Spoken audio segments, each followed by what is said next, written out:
김원장. 안녕하세요. 병탐정 김원장입니다. 지난 시간에 예고한 피임약의 주된 성분인 에티닐 에스트라다이올 그리고 프로게스틴에 대해서 알아보겠습니다. 오늘 영상을 보시면 내가 먹는 피임약의 성분을 보고 부작용이 어떤 것들이 있겠구나 라는 것을 예측하실 수가 있을 거예요. 예를 들어 간 초음파를 보시다가 간에 양성종약이 있는 분들, 이런 분들은 피임약 드시면 안 됩니다.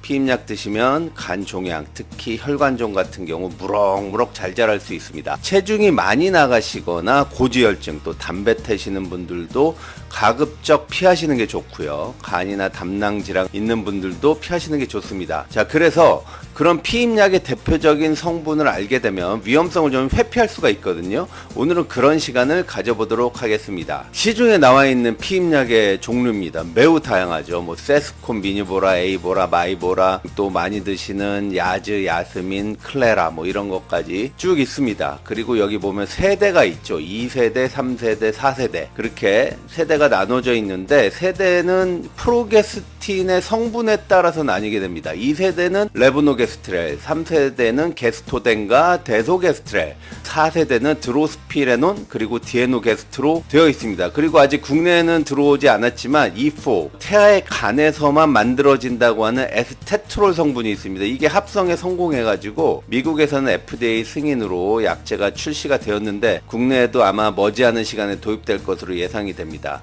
그리고 여기 EE2라고 적혀 있죠. 이게 바로 에티닐 에스트라다이올인데, 피임약의 세대가 발전하면 발전할수록 용량이 줄어들어가는 패턴으로 바뀌게 됩니다. 클레라정 보시면 E2V로 돼 있죠. 에스트라다이올 발러레이트입니다. 생동일성 제제입니다. 즉 내 몸에서 만들어지는 에스트로겐과 화학적 성분이 똑같다라는 얘기예요. 에스트라다이올 발러레이트 제제를 먹으면 장에서 이제 흡수될 때 발러릭산이 딱 떨어져 나가고 에스트라다이올만 흡수되게 돼서 우리 몸속 에스트라다이올과 똑같은 성분으로 작동을 하게 되는 것입니다. 자, 그리고 여기 3세대 피임약까지는 처방전이 필요가 없이 약국에서 직접 구매해서 드실 수 있고요. 아마 여러분들이 가장 많이 드시는 야즈정, 이것은 의사의 처방전이 필요하니까 산부인과에 방문하셔야 됩니다. 세스콘에서부터 야스민까지는 21알 제제이고, 야즈와 클레라는 28알 제제로 휴학기가 없는 약입니다. 그리고 우리가 좀 착각할 수 있는 게, 세대가 올라갔다고 해서 부작용이 더 적다 그렇게 말할 수도 없거든요. 여기 드로스피레논 같은 경우 혈전증의 위험성이 가장 많은 그런 성분이기도 합니다. 그러면 왜 에티닐 에스트라다이올이 피임약의 주된 성분으로 자리를 잡았는지 우리 생각을 해봐야 되는데요. 그 이유는 효과가 강력하기 때문입니다. 화학적 구조식이 그림에서처럼 17번 탄소에 에티닐 그룹이 붙어 있어요. 이 에티닐 그룹이 스테릭 하이드런스, 즉 입체적 방해를 하게 되는 거예요. 그럼으로써 반응 속도, 다시 말해 얘네들을 대사를 통해서 없애주려고 하는 그런 속도가 느려져서 체내에 오랫동안 남아있게 되거든요. 잘 없어지지가 않는다는 얘기예요. 마치 이런 거 같은 거예요. 방 청소를 할 때 침대 밑에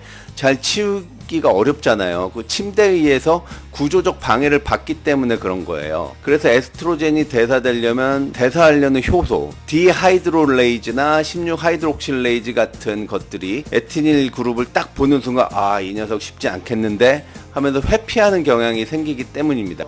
E2에서 E3로 바뀌면서 배설이 돼야 되는데 이 과정이 안 돼서 체내에 오랜 시간 동안 머물러 있게 되는 겁니다. 우리 몸속 에스트라다이올에 비해서 약 100배 정도 강력하다고 되어 있습니다. 그리고 이 에스트로겐이요, 자궁에만 작용한다고 생각하시면 절대 오산입니다. 여성의 몸에는 이 호르몬 수용체가 거의 모든 기관에 존재하고 있어요. 알파 수용체는 자궁 내막, 난포막, 난소 간질, 유방, 유선, 뇌하수체, 골격근, 근육 건강에도 중요하다는 거죠. 또 지방세포, 베타 수용체는 과린막세포, 이것도 난소에 있는 세포예요. 뼈, 뇌, 심혈관계, 신장, 폐, 중추신경계, 전립선 이런 데 다양하게 분포되어 있기 때문에 각 장기별 에스트로겐이 발현되는 현상도 다 제각각이고, 대사 역시 다르고요.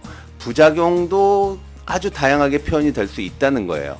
아직도 그 기전이 다 밝혀지지 않았습니다. 지금 이 시간에도 생물학 연구자분들께서 열심히 수고를 해주고 계시니 참 감사한 일이죠. 자, 그렇다면 이 에티닐 에스트라다이올을 먹었을 때 이득과 손해에 대해서 말씀을 드려보겠습니다. 상대 위험도로 표시를 하는데, 예를 들어서 여기 생리통이 0.37이잖아요. 약을 안 드시는 분이 100명이 생리통이 있었다면 약을 드시는 분들은 37명으로 이득이 상당하다는 거예요. 반대로 1보다 높게 나오면 더 많이 발생 발생한다는 걸 의미하죠. 자, 이득인 부분. 생리통에서부터 생리과다, 불규칙월경, 즉 생리 때문에 피곤한 것들은 확실히 좋아집니다. 그 다음에 이제 골반염, 빈혈, 불규칙 출혈, 양성 유방 질환도 덜 발생하게 되고 류마티스 관절염도 덜 생깁니다. 그 외 자궁 내막암, 난소암, 자궁 임신도 많이 줄어들게 되는 거죠. 자, 손해인 부분을 한번 볼게요. 심혈관 질환 1.5배입니다. 심근경색증 3.3배, 뇌혈관 질환, 뇌졸중, 뇌경색 더 많이 오게 되죠. 폐색전증도 많이 올라가고요. 자, 심부정맥 혈전증도 올라가게 돼 있고요. 양성 간종양 상대 위험도가 50배입니다. 제가 무럭무럭 자란다고 말씀드렸죠. 바로 그 내용이에요. 그 외에도 이제 여러 가지 더 많이 발생되는 질환들이 있다. 그래서 이런 부분들도 우리가 고려를 해서 만약에 심혈관 질환의 위험도가 높다라고 한다면은 조금 피하는 게 좋겠다라는 거예요. 두 번째, 프로게스틴에 대해서 말씀드릴게요. 프로게스틴은 딱 한 가지만 있는 게 아니에요. 여러 가지 프로게스틴이 존재하게 되는데 우선 개념 정리를 먼저 해야 될 것이 있습니다. 프로게스테론, 프로게스토겐, 프로게스틴, 이게 개념이 혼동되어서 많이 사용되는데 서로 완전히 다른 개념이에요. 우선 프로게스토젠은 우리 몸 조직에 프로게스테론 수용체가 있거든요. 거기에 작동되는 모든 물질을 의미하게 되고요. 프로게스테론은 우리 몸, 정확히는 부신과 난소에서 만들어지는 호르몬을 얘기하는 것이고요. 프로게스틴은 합성된 것, 즉 인간의 지적 능력에 의해서 만들어진 스테로이드 호르몬입니다. 프로게스테론과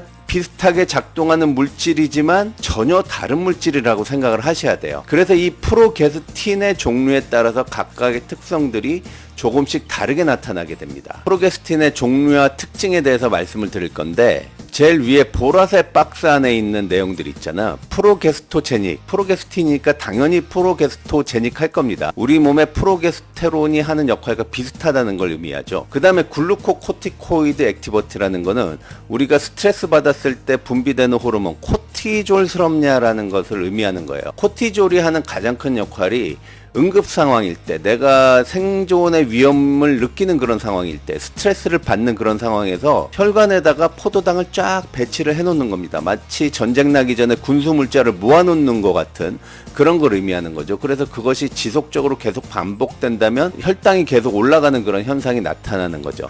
안드로제닉하다, 또 안티안드로제닉하다라는 것도 있습니다. 안드로제닉이 바로 남성 호르몬이거든요. 여드름 나고 탈모 있고 다모증 생기고 뭐 이런 것들의 특징이 안드로제닉한 거고, 안티안드로제닉한 거는 그거에 반대되는 것을 얘기하는 것이죠. 그래서 보면은 야지를 먹고 피부가 고와졌다는 분들이 많잖아요. 여드름도 안 나고. 이게 안티안드로제닉한 그런 성분 때문에 그렇습니다. 그리고 안티미네랄로 코티코이드 액티버티가 있냐 없냐.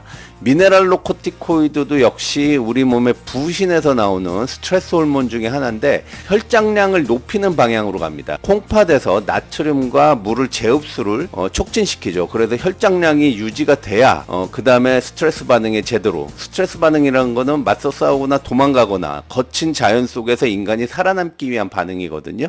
그래서 안티미네랄로 코티코이드 하다는 거는 이뇨작용이 있냐 없냐라는 거를 의미해요. 여기 보면 드로스피레논이 2개나 포지티브로 나왔죠. 요 성분이 있는 야지 같은 약을 먹으면 체중이 좀 줄어드는 듯한 착시 효과를 보일 수가 있습니다. 자, 체중이 준다고 좋아하실 건 없어요. 물 빠져서 체중이 주는 거는 뭐 그렇게 도움되는 게 아니죠. 중성지방, 내 뱃살에 있는 중성지방이 녹아서 체중이 줄어야 진짜 체중이 주는 거다라고 보실 수 있습니다. 여기 사이프로테논 아세테이트 제일 아래쪽 보면은 안티안드로제닉한 게 3 포지티브죠. 옛날에 다이안느 35라고 하는 여드름에 무지무지하게 효과가 좋은 피임약이 있었어요. 근데 얘는 글루코코티코이드 액티버티가 너무 강해서 혈당이 너무 증가한다, 당뇨가 될 수 있다라는 걸 의미하는 거죠. 또 디에노게스트도 보시면 안티안드로제닉, 이게 이제 여성분들이 자궁내막증에 많이 사용하는 비잔정, 클레라정이 바로 여기에 해당이 되는데 굉장히 피부에 도움이 많이 됩니다. 또 많이 사용한 드로스피레논 같은 경우에는 안티안드로제닉, 여드름, 등드름, 다모증, 그리고 탈모 효과가 있고, 그 다음에 이뇨작용이 있다, 안티미네랄로 코티코이드한 작용이 있다 라고 보시면 돼요. 그래서 내가 먹는 약의 성분을 이렇게 보시고, 아, 이게 이거구나, 내가 게스토단을 먹고 있구나, 뭐 레보노게스트레를 먹고 있구나, 뭐 이걸 보시면 아, 대충 이러한 효과들이 있겠구나 라는 거를 미리 예측하실 수가 있다는 거예요. 자, 오늘은 대표적인 성분인 에티닐 에스트라다이올, 프로게스틴에 대해서 알아봤고요. 다음 시간부터는 피임약의 부작용에 대해서 몇 번에 걸쳐 가지고 천천히 알아보겠습니다. 알아보는 시간을 가지겠습니다. 감사합니다.